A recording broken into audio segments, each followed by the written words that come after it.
Good evening, everyone. Welcome tonight. My name is Sharon Poley, and I am the Executive Director of the Fine Arts Work Center. And I am so happy to welcome both our in-person audience and our virtual audience this evening. I'd like to also acknowledge several of our trustees in attendance, including Bruce Danzer, Bert Yarborough from our Visual Arts Committee. Welcome. It is such an honor to gather here tonight in the newly renovated Stanley Kunitz Common Room for the first in our series of Fellows Readings featuring our 2021-2022 cohort. Woohoo! I think that deserves some applause. Stanley Kunitz and our founders envisioned a creative home in Provincetown where emerging artists and writers could live and work together as a catalyst for creative growth. The Work Center has dedicated ourselves to this mission for more than 50 years. Our signature program is our renowned 7-month fellowship in which 10 extraordinary writers and 10 extraordinary visual artists are granted time and space in Provincetown to focus on new work and build community. Tonight, we will hear from 2 of these fellows, fiction fellow Shastri Akella and poetry fellow Eduardo Martinez-Leyva. We are so eager and excited to hear your new work. This evening, we hope you'll also take a couple of moments to step into our Hudson D. Walker Gallery and view the work of visual arts fellow Kevin Briscoe. It's a terrific installation, and we hope you'll spend a little time in it. The Fine Arts Work Center champions new voices. We invest in some of the world's most promising writers and artists, and we provide them the resources to create work that matters. Together, we have created a community that shapes contemporary culture, and we are deeply grateful to the supporters who make this possible. I want to take a few minutes to share special thanks for our institutional funding partners, the National Endowment for the Arts, the Massachusetts Cultural Council, the Arts Foundation of Cape Cod, the Fund for the Visual Arts on Cape Cod of the Cape Cod Foundation, the Homestead Foundation, and the Provincetown Tourism Fund. Tonight, I also want to take a moment just to acknowledge the kind of profound issues facing our world today. And I want to express my gratitude for the artists and writers who wake up every day and face the blank page or the blank studio, the empty studio, and create work that really helps us make sense of the challenges facing our world and to bring a little bit of joy and light. It's now my pleasure to introduce my colleague, Andrew Meredith, writing coordinator and past fellow, to the stage to introduce and welcome our featured readers. Thank you, everyone.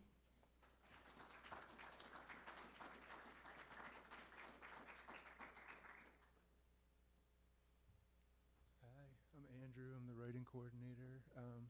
I don't have much to do tonight because these 2 fellows have sort of written introductions for each other. So I'm just going to say how excited I am that they're both here in Provincetown and here tonight to read for us. And I want to echo Sharon's statement that it's just been kind of a rotten, scary week in the world. And we're very grateful to all of our writing fellows, really, but to you 2 tonight for kind of sharing this experience of yours that you're ordering every day at the desk for us. Give something to share with us. So I'm just excited to hear what you have for us. So good luck.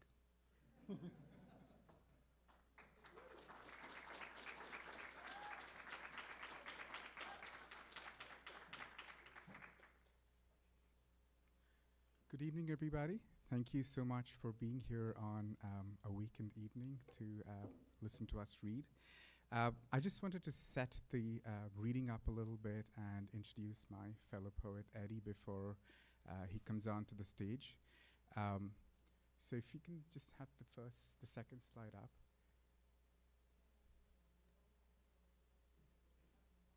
Okay, so I'll start my introduction, and the slide should show up. So in the filmmaker Pratibha Paramar's radical formulation of the phrase queer, the term is treated as less of a concrete noun, denoting states of being, and more as a verb of doing. Rather than focus on identifying a queer subject, queering is about speaking or not speaking, emboldening or not emboldening, erasing or making visible, reclaiming or failing to claim. Yet, for people of color coming from countries and communities where queerness is censored, censured, and chastised, the very act of being queer, embodying our queerness, is a verb of doing. It is a form of resistance. And so today, Eddie and I, as queer writers of color, want to do both. We want to be queer writers and queer the conventional reading. So alongside reading our work, we would like to showcase and engage with works of visual art made by queer artists who are former fellows of the Fine Arts Work Center. So once the slide comes up, we'll see this is a painting by former fellow Mala Iqbal, who made this artwork with Angela Dufrance as part of a series called Where I End, We Begin. The two opened up the creative and collaborative process to their friends. As many as 8 artists contributed to their work. Making these communal works of art, the queering of the conventional, queering and creative dismantling of the conventional creative process played a key role in turning these queer artists, who were friends for over 2 decades, to partners in real life. And it just felt like the perfect image to set the tone for our reading today.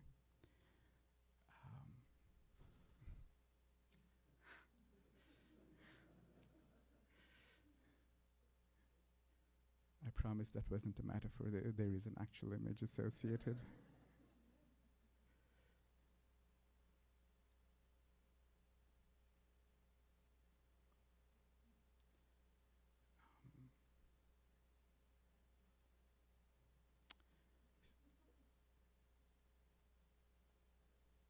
No.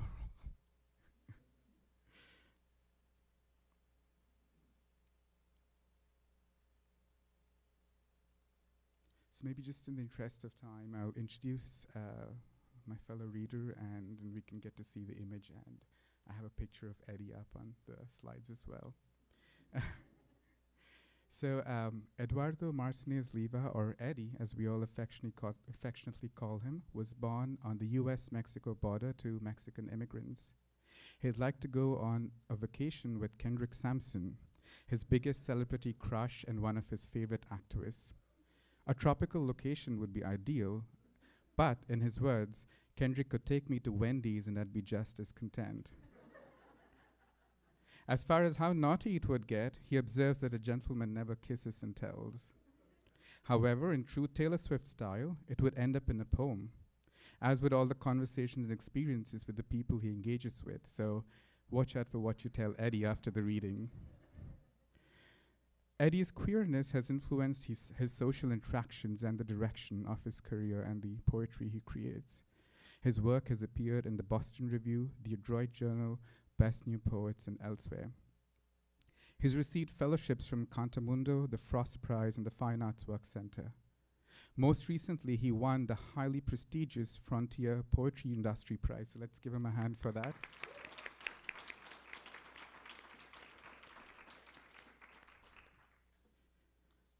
Of his many memorable experiences at the Fine Arts Work Center, it was the communal outpouring of support and love during COVID that he holds closest to his heart. Fellows checking in on one another, those who didn't get COVID leaving food, desserts, groceries, or just lovely notes on the doorsteps. Eddie says it's an excellent example of how remarkable this cohort has been to each other. If he went on a date to a movie and saw a character modeled on him, he would turn to his dude and whisper, "Let's see if you'll end up on the sequel." Please welcome Eddie.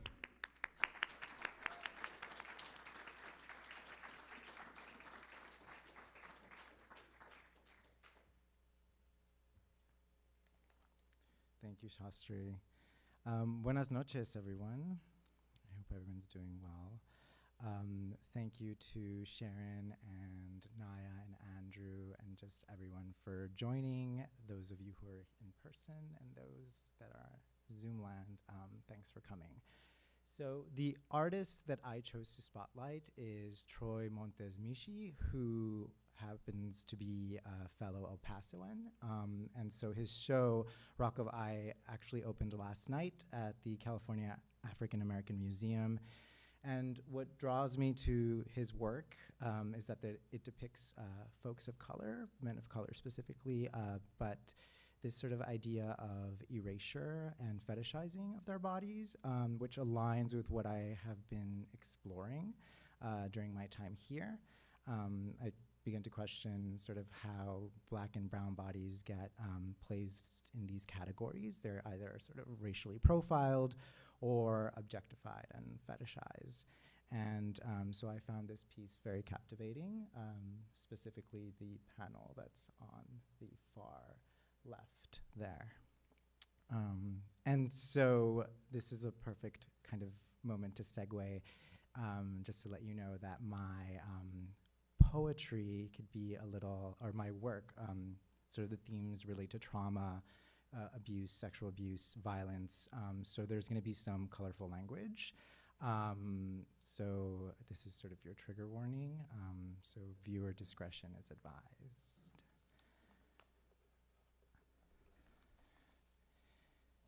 So I'm gonna read some poems. Some are new, most of them are new, and I have, I believe, 3 that are that I've worked on before, just to kind of see how they work together. And so the first one is one that's that I've worked on in the past. It's called Learning the Language. To translate confection, my boy tongue nicked the hive's bloated colony. No script or art to believe in, just sugar, painting the pink of me. I welcomed polygamy, the plural of sting. The strongest hurt came from the queen. Her species, awe and expert, was a light I asked to swig. I was convinced she could give me what I always wanted from a man.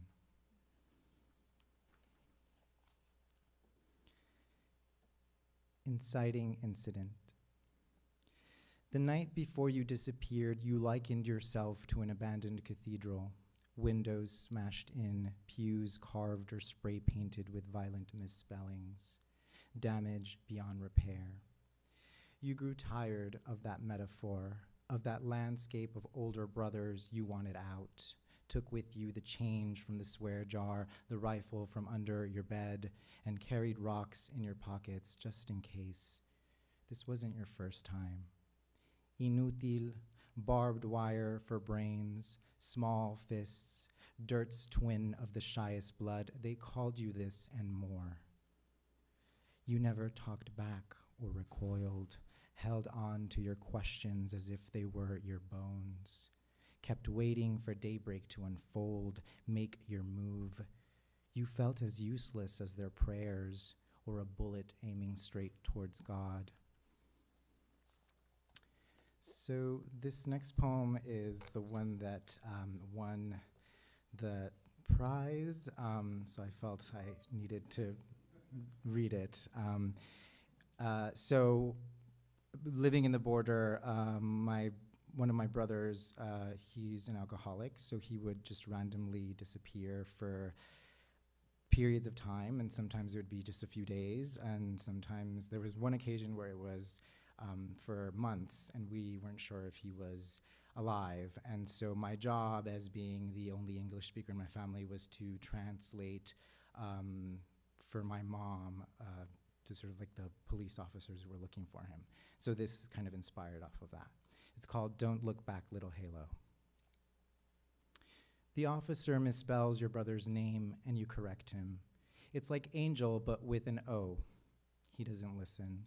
Mom doesn't care. And before repeating yourself, she squeezes your arm, whispers, no digas nada, así pensarán que es gringo. You understand. They'll look for him faster that way if they think he's white, American. You're used to this type of amputation, of mistranslation, having been a contortionist most of your life. Tear up your name to make it easier on yourself. It isn't shame, but maybe a smudge of it lingers. Think of those times you flicked away accents and diphthongs on certificates and birthday cakes, or when a man turned down a second date because he couldn't say your name correctly.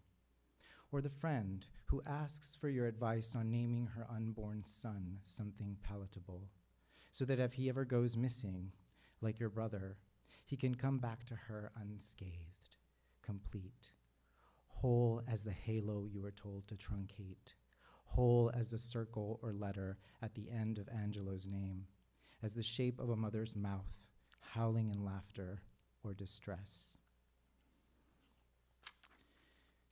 So I gave myself this assignment of creating portraits, and I feel like maybe some of the visual artists are gonna be like, well, technically that's not a portrait. It's sort of loose term portraits.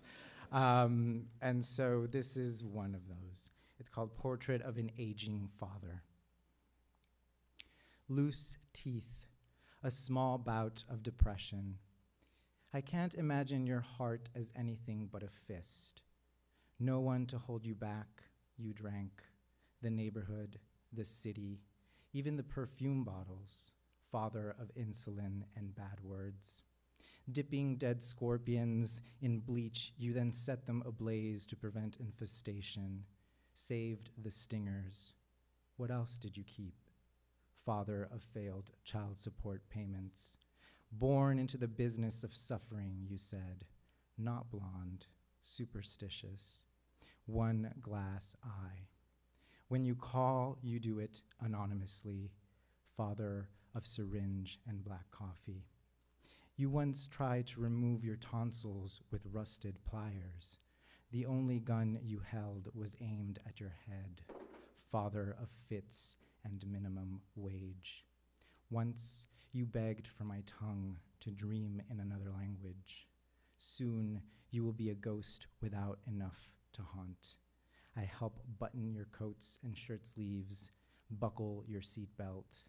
I place your hand on the inside of my elbow when guiding you through places you deem too dark. Now, I'm just a blurred blemish you can barely see. So we went on this, several of us went on this trip early in the fellowship to the Touro Center of the Arts at Castle Hill. And I was fascinated by sort of the ceramic section and the buckets of glaze that they had. Sort of the names were very sort of captivating, kind of strange, but I kept thinking, wouldn't it be great to like have that job, just come up with the titles? I mean, maybe it's an awful job. The person's probably like, I hate my job. But I kept thinking, oh, this is great. Like, I wouldn't mind doing that. And so the poem sort of is inspired off of that. It's called Colorette, and in Mexico, colorette means lipstick, but in other Spanish-speaking countries, it's blush or rouge. Colorette. For your 7th birthday, you asked for a shade of lipstick so dangerous your mother blessed herself. It was the color of hell, no, of a tamer kind of Lucifer, the kind adorning the antagonist's lips on your screen, painted gingerly on her puckered mouth, sometimes pressed against an unmarked postcard, or smudging the shirt collar of her nemesis lover, featured on the glossy pages of a magazine. You know the kind. Thick with a punch of perfume, leaving you hurt or dazzled with a corked-up migraine for days. You wanted to be mysterious, praised. Practice raising a single eyebrow as you tested out the right tone on your forearm, stone-face and regal. Imagined the tea parties and fancy invitations coming your way.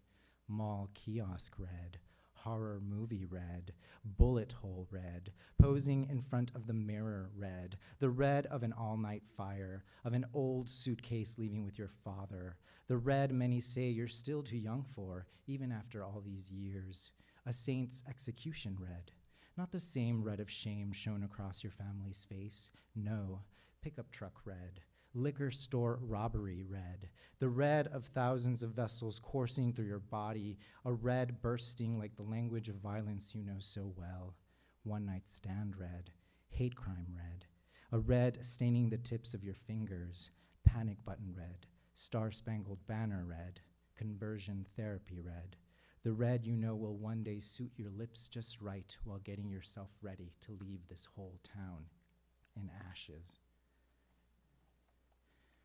I think I might sort of skip around. So one of the conversations we had early in the fellowship when it was still the weather was still nice for us to have potlucks outside, was about adages or these phrases or sayings.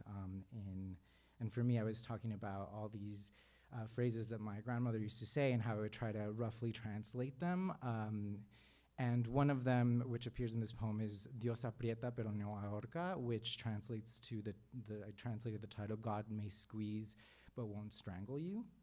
And it's typically, you're in a difficult situation, but it's okay, he'll squeeze, but he's not gonna strangle you. And so I just kept thinking, that's a little kinky, but, so this is kind of a little bit of that. Oh, and again, this is, there's just some colorful language here, so just a trigger warning. God may squeeze, but won't strangle you. Forgive me for thinking I was always right. His hands were benign and impressive, good enough for the heavens. If I gave him my neck, would he take it? Here, sprawled in the hour of honeyed light, dying grass and possibility. Then I remember, a few miles down the road, someone was slipping a hand down a tight pair of swim trunks when a boy got called a pussy. Face shoved in the cold, wet ground, waves lapping, blood and sand from his face. Diosaprieta pero no ahorca. If this is true, I should feel reassured in the blessings of my own skin and where they take me. It's all about perception, I tell myself, peeling off my clothes, pretending to be someone else. Knees buckling, mouth agape in exclamation, "Oh Lord," I say as I surrender. So,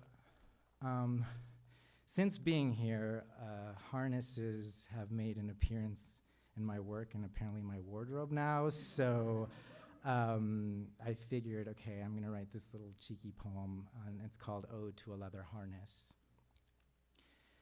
Whatever daddy wants, daddy gets. Swarmed in the nightclub candor, you are expensive, the king of red lights. Fastened around the waist and neck, stretched to pull shoulders back like the firm grasp of a lover, up and ready, rubbed raw in all the right ways. Will you be my throne, the darkest jewel in my crown? I could wear you every day to remember the feeling of pleasure, of being alive. Cage me inside someone else's fantasy or punishment. Make me dig for pearls in the Atlantic with my teeth. My studded eyelet albatross, show no mercy. What do you hold up or in? All of my secrets are tall and unforgivable. In your strange arms is where I cave, unravel the way a holy shroud unravels at a first touch. I want you like I want a tighter grip. My kink of kinks, my Old and New Testament, come closer. I imagine you and I spinning on the misty dance floor, liquor stained and covered in glitter until last call. I keep all of my fetishes near my chest, is what I tell those who want to be my walk of shame. See me on all fours. Don't worry. You can't hurt what's already hurting. My double dog dare you, my shameless, luminous one. It's you I turn to, glinting like the sharpest knife in the drawer, like the only thing that matters at this juncture, my one and only master. I see no harm in this one-sided embrace. You are mine. Together, we are a horse-drawn carriage, our very own heaven, and no prayer stuck in my throat will make me any sweeter. So I think I'm gonna do, let's see, maybe 3 more. This one is the companion piece to the other adage poem. It's also about God. There's a lot of God in these sort of Spanish adages or phrases. And this one actually incorporates a little bit of the devil. So there's this kind of joke or story associated with if you drop something or if you fall on the ground, the devil has like claimed you, but essentially literal translation is, the phrase is te chupó el diablo, which means the devil has slurped you or licked you, which again, kinky, but we'll see. So I was trying to find the equivalent translation to that, and this is what sort of came up or at least what folks would say in Texas. So it's called God Made Dirt and Dirt Don't Hurt. They say the only language God understands is thirst, listens to the rumbling coming from your mouth more than any sweet or piercing prayer, and that the ground and anything slamming against it doesn't belong to him. Truth be told, I grew up believing that nothing precious came from dirt, was careful not to spill food, a drink, trip, tumble, and fall, never sat on grassy hills or sand at the beach, never picked anything up, making sure I was absolved from internal damnation so that no one could mockingly say, "Te chupó el diablo." But when a blue-eyed man, using his breath as bait, led me by the wrist down the corridors of his thirst, I complied. Was God listening then? I wanted to heed, hand to the heavens I did. I trusted him when he told me I was precious, as he made me lap up sand to make mud with my spit.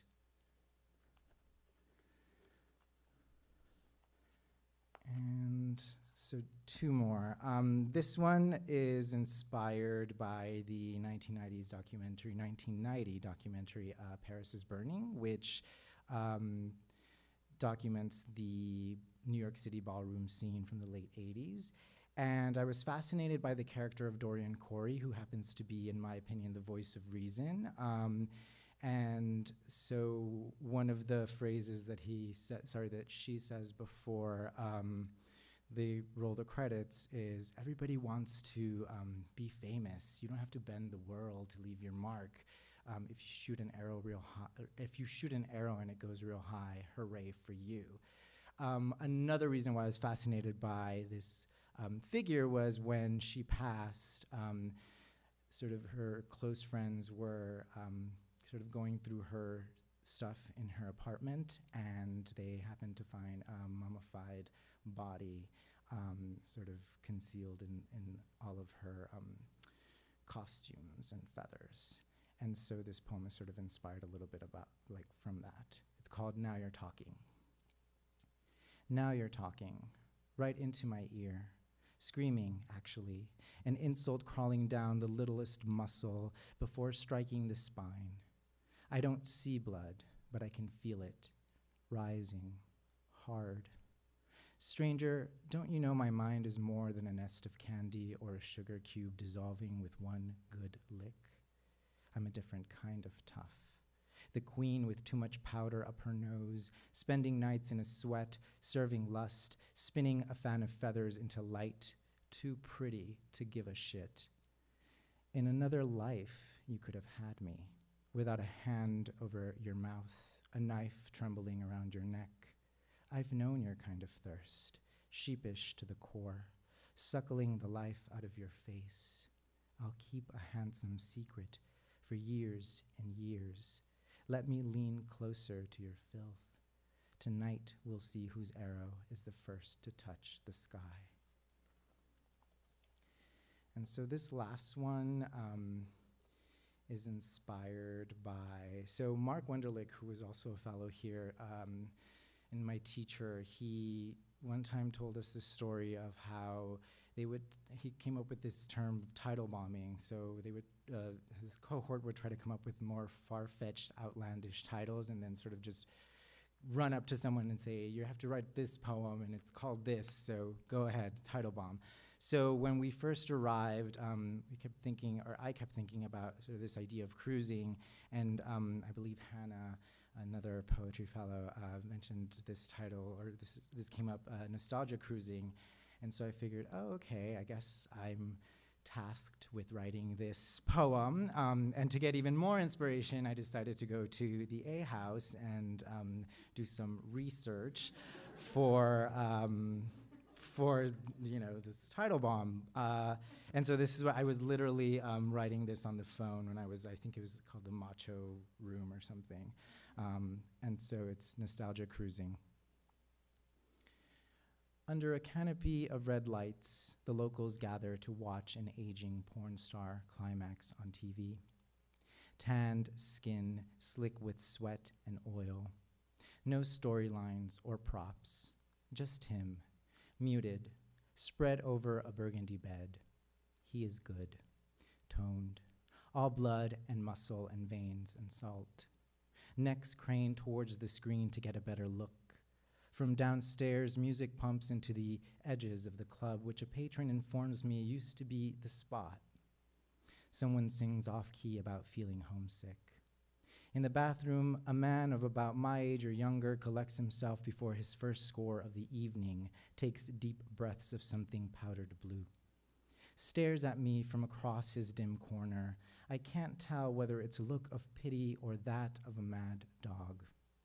It's October, and the sea air brings the bitter slow quivering to this hour, the last days before each shop, one by one, boards up for the season. I came here to see where the masters have worked, drank, danced, worshipped, and surrendered to temples of flesh, to the divine, the blacked out, the lost ones finding their way home, spilling into the streets where their passion slinks back into the body's grip. Those beaming constellations, points of reference, I come to honor them, bathe in their light. Some are angry, some sad, some grateful. On the screen, the star's face relaxes, pleased with his completion.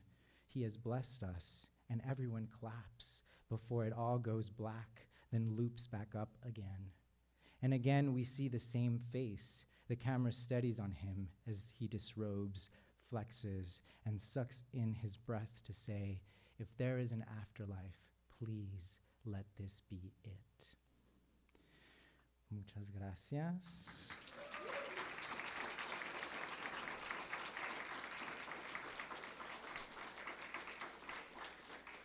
So now I have the wonderful privilege and honor of introducing this handsome fellow up here, Shastri Akella. So, let me see, sorry. So horror movie aficionado, former theater troupe member and Google engineer, educator, talented writer, but more importantly, a great altruistic human being. In short, Shastri is a well-rounded individual, to say the least. It's no wonder that the name Shastri means scholar. It's very fitting for him. His highly anticipated debut novel, The Sea Elephants, will be published in early summer of 2023 by Flatiron Press. And one of the many inspirations behind his writing is Arundhati Roy, and one of the stories that Shastri shared with us very early in the fellowship is that he reads The God of Small Things, her novel, once every year. And he says, I start in the days leading up to my birthday and finish on my birthday. I would not have been a writer if I didn't read her work. She's a huge ideological influence as well. What she's done to speak up for casteism and Islamophobia in India is unlike what any other South Asian writer writing in English has done. Since meeting Shastri, he has taught us all how to be kinder, stronger, graceful, and resilient individuals. And I am excited and, as I said, honored to introduce my friend Shastri.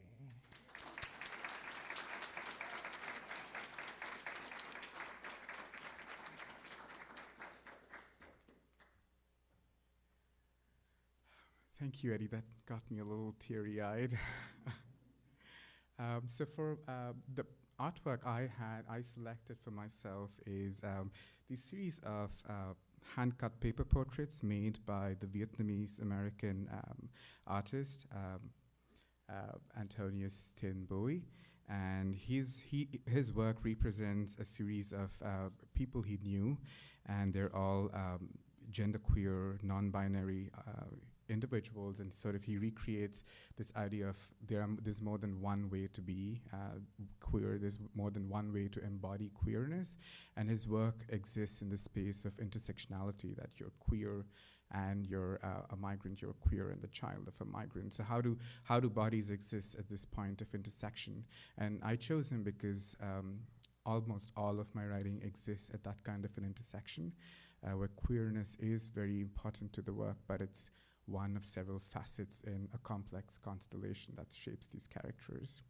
So I'm going to be reading from two works. One is a short story that I wrote here at the Fine Arts Work Center, and the other will be a excerpt from my novel, The Sea Elephant. So I'm going to just read the opening of the story called Poison River. 4 weeks after we fled to the cold country, Mr. Flynn told us that we had secured our appointment with an asylum officer. Finally, Papa said, bringing his hands together. The air crackled with a soft clap. Worth the wait, Mr. Flynn said. Here's why. From his folder, Mr. Flynn took out the latest edition of the New York Tribune. It had a picture of our river, 3 women standing thigh-deep in the Yamuna, their palms joined, their faces veiled with the edges of their red saris, the water bubbling up a viscous white foam, as if an underwater giant was hand-washing his laundry. I translated the article out loud to Hindi as I read it. The rubber and metal factories located on the banks of the Yamuna in Agra, famous for its pedas and the Taj Mahal, and in Savan, our hometown famous for nothing, had for decades been releasing their waste into the river. Despite protests and wide coverage, governments refused to ban the practice. And now the chemical foam had strangled the river's fish and crabs, and its fumes caused fatal lung cancer in those who lived within a 36-mile radius of what the paper called the Poison River. Papa picked up the folder of Mr. Flynn and turned to the plastic sleeve that housed clippings from the Savan Daily. We'd given it to Mr. Flynn the day he introduced himself to us as a state-assigned lawyer.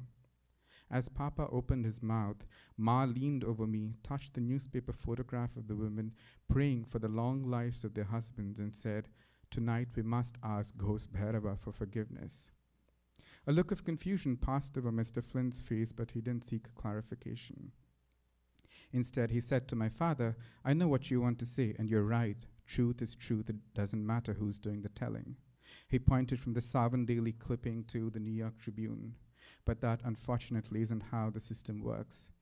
The asylum officers are used to refugees from war, from dictators, from homophobia. From what? Papa interrupted. It is, Mr. Flynn clarified, when you're persecuted for loving someone of the same gender. Papa's face soured as though he bit into something bitter. I busied myself, folding the paper, returning it to the folder. But this is new to them, climate refugees, Mr. Flynn said. So they're relying exclusively on sources they know. Asylum. Back in Savan, I had seen a board that read Radha Mental Asylum. That, so far, had been my only association with the word. Mr. Flynn adjusted his round glasses, got up and said to Papa, "I'll come and get you on Friday at 7 for our meeting. You'll soon be in a better place." He tilted his head up towards the sole window, high on the wall, well out of reach, down to the room's cement floor, lined tight with 3 iron cords, each topped with a thin mattress. "This is better than leaky tents," I said. "That's what refugees coming to India get." Ma scolded me. "The mud on our souls has barely dried and you're already criticizing your nation." "When I was 18, Mr. Flynn said, looking at me, all I knew was the value of baseball cards and how to get to the next level on Call of Duty. I didn't know what baseball or Call of Duty meant, but I felt seen. "I'll walk you out," I said to him. "So what are you wearing today?" I asked him as I followed him down the corridor. He was the only American we spoke to who wasn't in uniform so far, so I made an inventory of what he wore, hoping to gain an understanding of American clothing and its vocabulary. "Button down with cardigan, visit 1. Visit 2 gave me words I knew, so I was disappointed with him for wearing a sweater, t-shirt, trouser. Now on his 3rd visit, he wore what he called a beanie and a parka. "It's getting cold," he said, stopping at the glass door. The unmarked stretch of the intake house grounds was interrupted by stone walls and a wrought iron gate. Mr. Flynn held his hands out, and I shook it. "We're from a community that worships ghosts, gods, and demons," I said, repairing from the handshake. "Bhairava is the shadow of Lord Shiva. He detached himself from the god and became a ghost. His job is to punish you if you've remained silent when you should have spoken up. We fled the banks of our river instead of protesting what was happening. For that, Ma believes Bhairava will punish us." Mr. Flynn was quiet for a moment, and then he said, "Better punishment than death." A shiver ran down my spine. I made my chapped lips smile. He saluted me, turned, and opened the glass door. I shuddered when the cold wind of the new world grazed my flesh and pictured Bhairava's face. Skin blue, tongue glittering red, bushy eyebrows hovering over all white eyes, white pupils, white irises. So I'm going to skip ahead. So what happens is the family gets a probationary approval, what they have to do is in 3 months they have to prove why they have to relocate to the US and why they cannot relocate to a different part of India, which is, for those of you who know, a part of the asylum process. Sometimes you have to prove a case and why you have a well-founded fear strong enough to relocate to the US. So they get a probationary approval and they're given a temporary house to stay close to the Quabbin. And so I'm going to skip to the next scene after all that happens. As I sat next to Mr. Flynn in his car, I clenched my shoulder and jaw to mute my shiver. "The heat will kick in soon," Mr. Flynn said, turning a vent towards me. In the only other car I had gotten into, the car of a stranger I had met earlier that year on the outskirts of Savin, the driver sitting next to me had similarly turned a vent towards me. The air it blew on my face was cold, not warm as it was now. His wizened hand found my thigh in the darkness and squeezed it. Now I noted the street names, white letters on green boards so I could make my way back. Trees flanked the road. A paper nailed to one of the barks flapped in the wind. Mr. Flynn turned the corner and came to a halt. He pointed to a road guarded by a small wooden gate. "Follow that path that gets you real close to the Quabbin," he said. "You'll be there in 10 minutes, give or take." "The reservoir?" I asked. "I'll tell you its story in brief," he said, bringing his gloved thumb and pinky together, the gap between them small enough to hold a pea. "Then I have to really get going." "The ground beneath the Quabbin," he said, "was once upon a time 4 towns. It was the ideal location to hold water for the state capital and its suburbs. So people who were relocated whether they wanted or not, and the towns were flooded, their buildings not removed." "What were the towns called?" I asked. "I don't remember," he said, and looked embarrassed. He asked, "Do you know how to ride a cycle?" "Ocean, my son, I'll bring you his cycle. You'll get here quicker." "He wouldn't mind," I asked. "He's off to college," he said, "has his own car and everything." His name sounds nice," I said. He smiled. "My wife picked it," he said. I followed the red arrows painted on tree barks. The ground covered with red-orange leaves released a sweet smell of rot. I stopped short when a heightened dampness struck me. Then I took a turn and faced a big white circle of water, its still surface reflecting the trees on the opposite bank and the cloud cover, concealing the drowned streets, shops, homes, and churches. The currents of the water gently struck the pebbled shore. I sat down. I felt safe after so long that my eyes started to water. "Thinking of crying as eyes watering makes it less embarrassing," Papa told me. On my way back, I paused at the paper nailed to the tree. It flapped in the wind. I held it against the bark with a fist. It had the face of a boy who appeared to be my age, perhaps a bit older. His hair was red as the leaves of the tree, his eyes blue, big and bright. Underneath his face, the word "missing" was in one line, and on another was a number next to the word "contact." When I got back to my place, I found a cycle leaning against the porch pillar. I went in and shut the door behind me. The house was quiet. On the table was a single plate covered with another. I picked that plate up and the smell of home hit me. Coriander seeds sautéed with turmeric added to a red lentil curry. How long before Ma would run out of the rations we'd gotten from Savin? I found my parents napping in their room. Facing each other, the legs curled, their knees touching, the faces were utterly peaceful. So I'm going to move on and read one last scene from the story. I carefully lowered my cycle to the ground, sat down next to it, and took out of my shoulder bag the snack Ma had prepared for me, potato curry in a roti wrap. As I scarfed it down, I noticed the rippling waters of the Quabbin bringing on the currents an object that was red and white and round.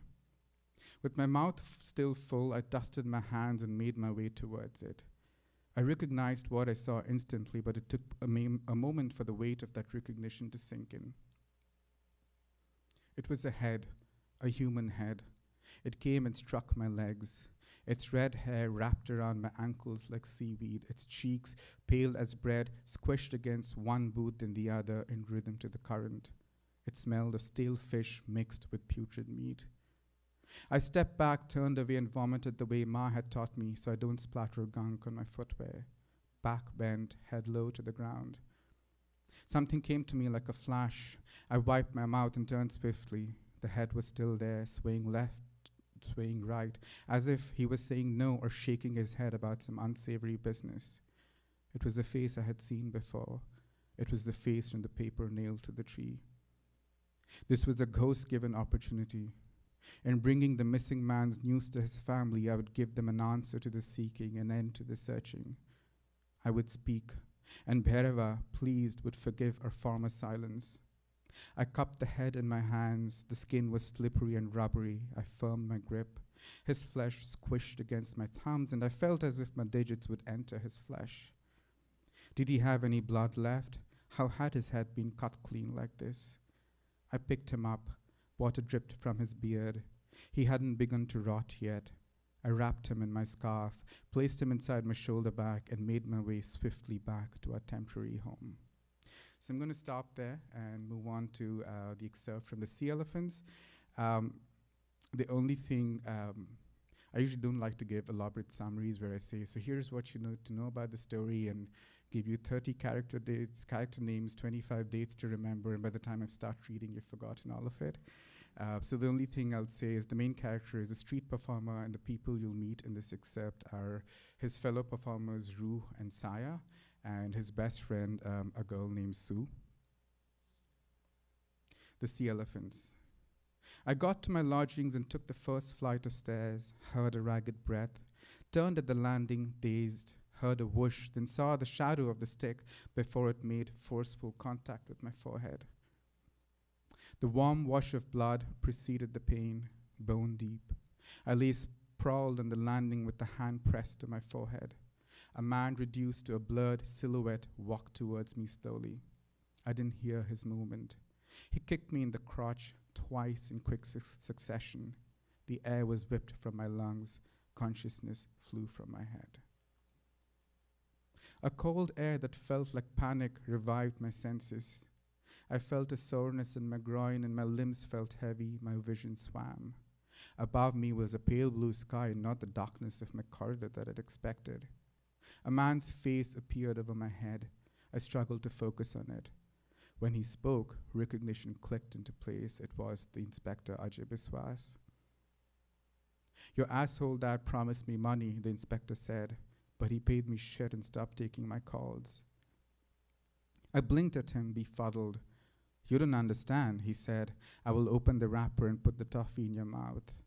I called your father up and we had an agreement.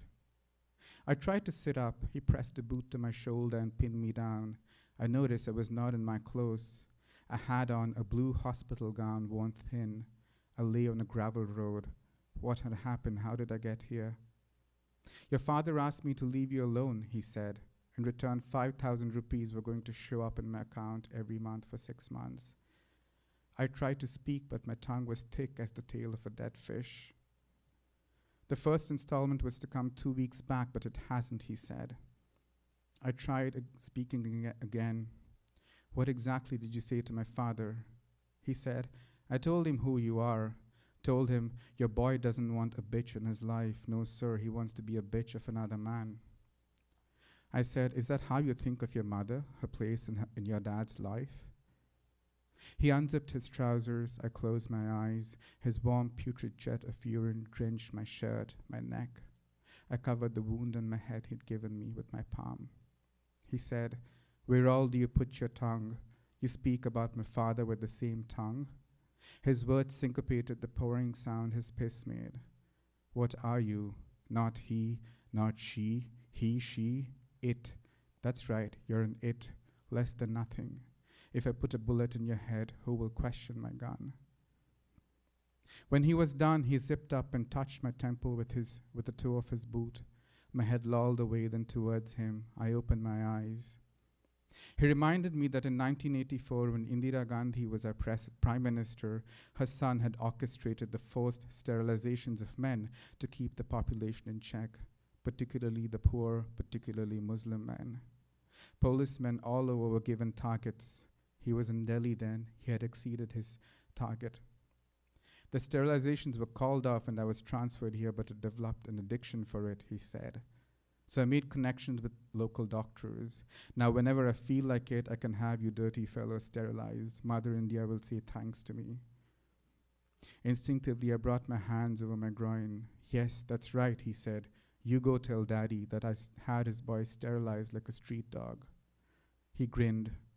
He continued, tell him this is his first warning. If I don't get my payments in 2 weeks, we'll cut it off. He thought my father was alive. He mimed the scissors with his fingers. He stepped over me and started to leave. Then he stopped and added, oh, don't try to run. You have a satellite. There, see that friendly boy? He pointed to a man who stood at some distance. He was dressed in a constable's uniform and smoking a cigarette. He will be following you 24/7. I looked around for my clothes but couldn't find them. I walked back in my blue hospital gown. It was still early. The only attention I drew was from milkmen and boys on bicycles doing newspaper deliveries. I went and knocked on the door to Saya's room. I stepped back until my back touched the wall. It was Rue who opened the door and promptly exclaimed, we were looking for you. I don't have my key, I said. I need to shower. Why are you? Rue began, looking now at my hospital gown. Are you hurt? Saya came promptly out, took a step or two towards me, but stopped short. The stench hit him, I guessed. I crossed my arms across my chest. He came closer, looked down, and recognition flooded his face. Is he okay? Rue asked. Get out, Saya said. Leave, now. Rue did as he was told. Saya took my hand, led me in, and closed the door. He took me to the bathroom and filled a bucket with hot water. He unknotted and opened my hospital gown. With his hands to my shoulder, he made me kneel down. He poured mug after mug of steaming hot water over my head. The soap between his hand and my body thinned as he scrubbed me with vigor. When he made his way down to my crotch, however, his fingers and my penis were as gentle as the soap's lather and foam. He toweled me dry and wrapped the towel around my waist. I dripped at the bathroom's threshold and watched him fetch my t-shirt and a pair of trousers from his cupboard. When Saya opened the door, we found Rue standing there. Eavesdropper, Saya hissed. Rue kept his gaze carefully away from me and said, Shagun's door is open. The main character's name is Shagun. We followed him downstairs. The door was ajar, my room's contents ransacked. The mattress on the floor, along with all my clothes scattered. Saya tested the door handle. It was broken. They helped me restore my room's order. We folded clothes, picked the mattress off the floor, bagged the broken cup, swept the floor, but did not talk. It was a quiet labor. I have to leave, I said, and soon. Shagun, what's happening? Rue asked. The frustration and anger in his voice had given way to fear, so I told them about the forced vasectomy, about the inspector and his satellite. Together we crawled onto the balcony and peeped out, and sure enough, there he was, standing across the street, leaning against a wall, cigarette in his mouth. He scanned the street. He looked up. We withdrew. Rue sat to my left, Saya to my right. We were on the floor, the weight of their bodies pressed against mine.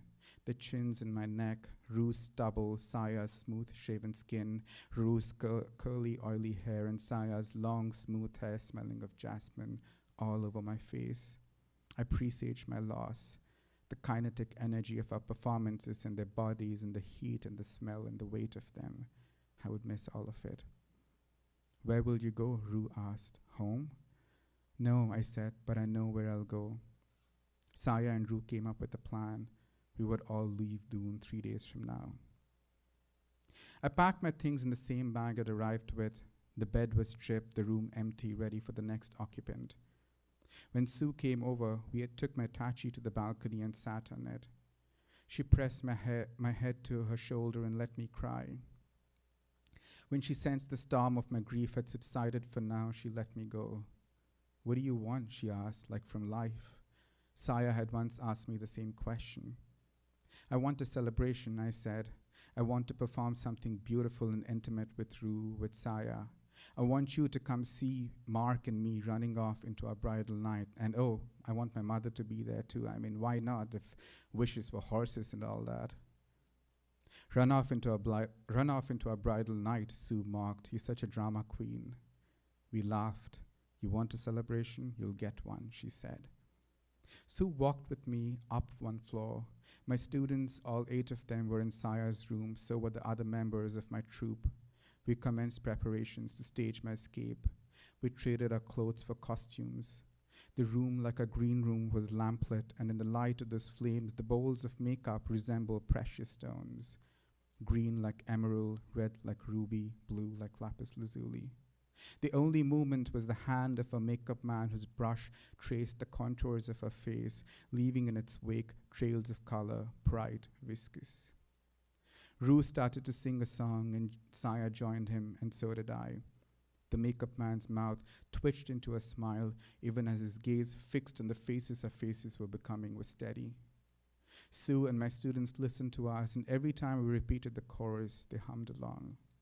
It was a song from the Hindu Romantic era, the Bhakti period, when art blurred the border between devotion and love, when a lover's name became your sacred when a lover's home became your sacred address, and he, your lover, and all his fragile mortality was no less a miracle than God. Even after we stopped singing, we continued to hum, falling quiet one after the other, so that the silence that followed felt like a continuation of rather than a punctuation to the song. We waited, sitting upright on the bed, on the floor, our hands in our laps. We heard our cue, a trumpet, a drum, a ululation, a human throat producing a sound that was on the register of birdsong. We filed down the stairs and exploded out the gate, a messy flesh conglomerate, the slow rhythm of our movements escalating into something rowdier, explosive almost, I at the epicenter, dressed as Chitrangada, the transgender from the Mahabharata, green blouse and green gown, surrounded by a wall of dancing bodies. Sue had my attache. From the corner of my eyes, I saw my satellite, a quick, blurred glimpse. 7 musicians surrounded us and drowned us in their music. In tandem, they blew their trumpets and struck the goatskin heads of their drums. We started to move like one body with multiple heads and limbs. We left the alleyway and entered the school's main street. Then out we went, leaving the campus behind onto Market Street. Along the way, people joined us, college students, shoppers with bags of produce, couples out on evening walks. The janta surrounded the musicians who surrounded us as we moved along. Ru and Saya threw fistfuls of holy color in the air, drawing the powder from the pouches worn around their waist. They blurred the air with reds and blues. 3 winding streets later, we saw a parked minivan at one corner. The goodbyes began as we continued to move, as the musicians sustained the music at its crescendo, as strangers danced all around us. I was leaving the town where I met and lost the man I loved. I twirled and moved in a circle from Ru to Saya to Sue. I gave them each a hug, pressed their bodies to mine, pressed my head to their necks, their shoulders. 3 rounds, 3 hugs for each of those humans whom I had loved and who miraculously chose to love me in return. The shoulders of my costume were smudged with their makeup. We slowed but didn't stop as our bodies surrounded the minivan, pushing against it, causing it to jolt back and forth. The driver slid open the back door, leaned his upper body out, and waved his fist at us. Sue slid the attache into the van. I crouched amidst the press of bodies and entered the van through the same open door. Saya and Ru towered over the rest as they pretended to argue with the driver. Lying flat, my stomach pressed to my attache, I watched the face of Sue, painted blue, and of Saya, painted green, the red of their eyes made redder against the surrounding palettes of color. Ru struck the minivan with his fist, and the driver slipped his body in and slid the door shut. I closed my eyes and listened to the music of their cries, relishing that last oral contact, until I heard a rap on the van, wood on metal. The driver lowered his window. "This is no place to park," a stern voice said. My satellite, I guessed. "Sorry, sir," my driver said. I stopped for a cigarette and was about to go when that rowdy crowd almost wiped me out. My eyes were closed. He started the engine, and just like that, we drove away. The driver pulled to the side of a road. I changed out of my costume into everyday clothes. With 2 bottles of water, I washed my makeup off. He took me to the Uttarkashi railway station. As I stood on the platform and watched my train pull in, I stuffed a hand into my trouser pocket and found a piece of paper. I fished it out. Written on it in Hindi, "This isn't goodbye. Signed Roo Saya." Mark had said those words to me in a different language. The resonance was comforting. His problems traveling through time, finding its place in Roo's ink. I cried for all the tentative departures from my life, for all the love that the tentativeness contained. Thank you.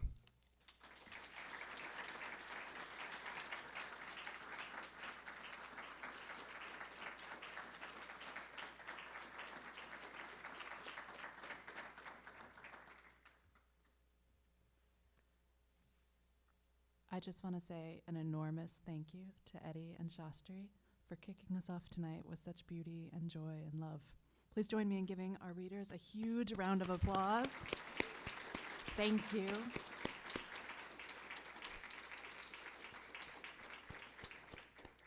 We invite you all to visit our website to find dates for upcoming readings and join us again. Thank you. Please stay and mingle and speak to the readers and our other fellows. Have a wonderful night.